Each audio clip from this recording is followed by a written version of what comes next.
Hello, folks.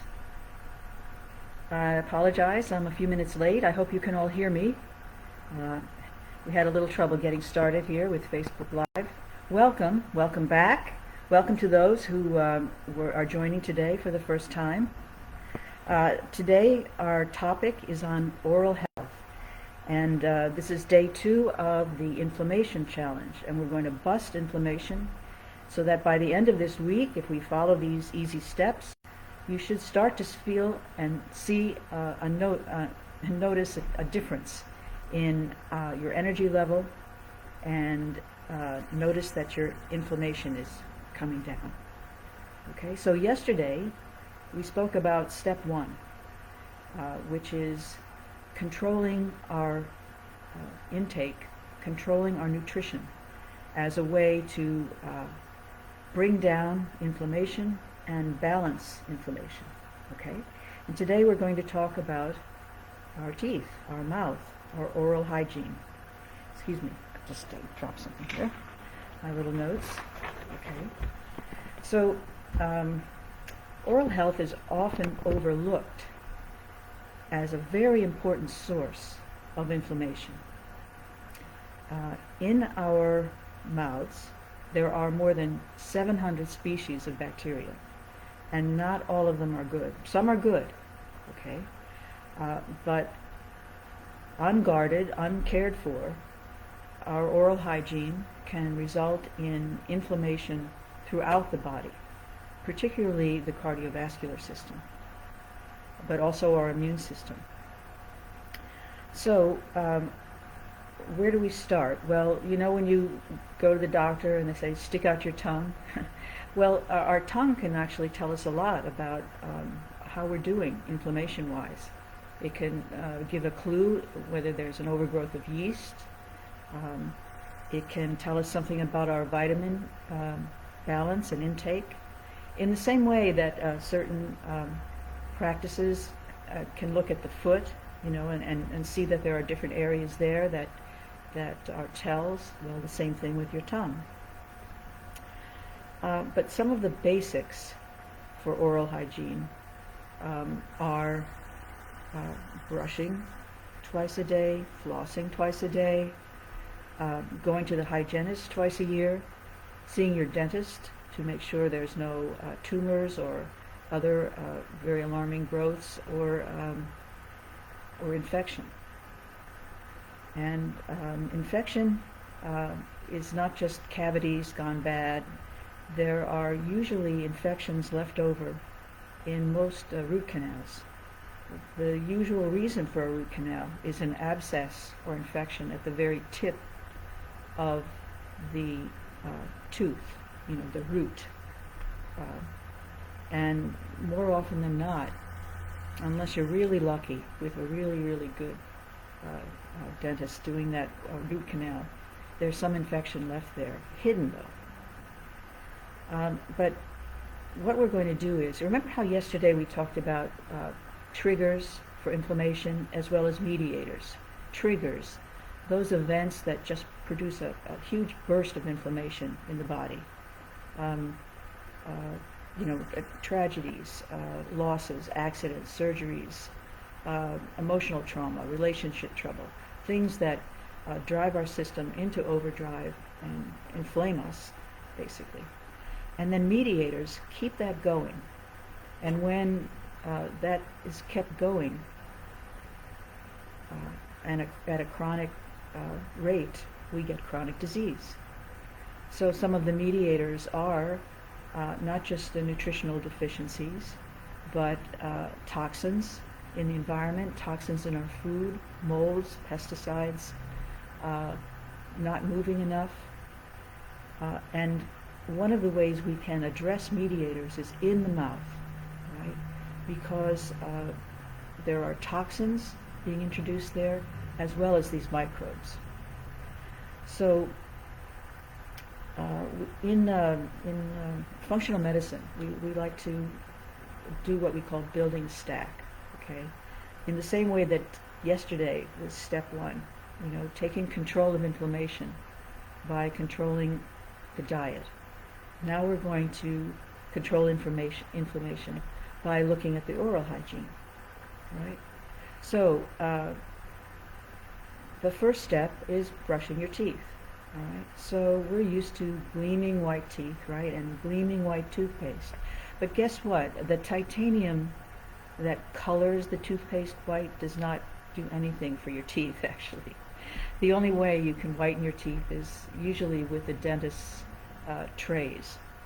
In other words, peroxide solutions and such have to stay on the tooth for a long time, or a prescribed time. So one of the latest trends, and it's actually not so new, some people have been doing it for decades, it's not white toothpaste, but black toothpaste. I know it sounds weird, but putting a powder on your toothbrush that actually absorbs the toxins in the mouth.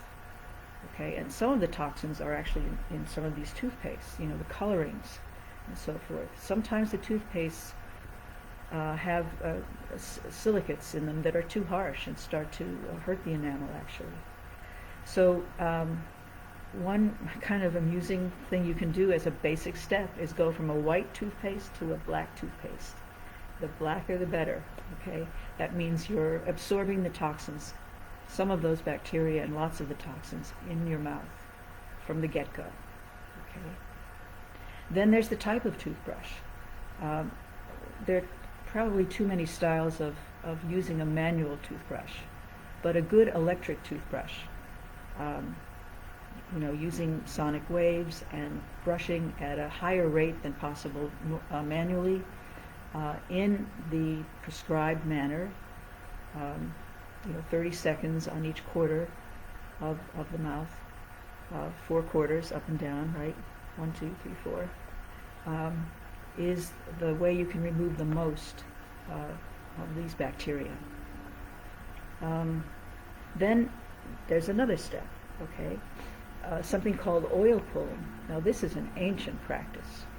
You take a little bit of coconut oil, nice virgin organic coconut oil, and you just swish it in your mouth for around 5 minutes, okay? But spit it out in the trash, because it can kind of clog up your plumbing system after a while, okay?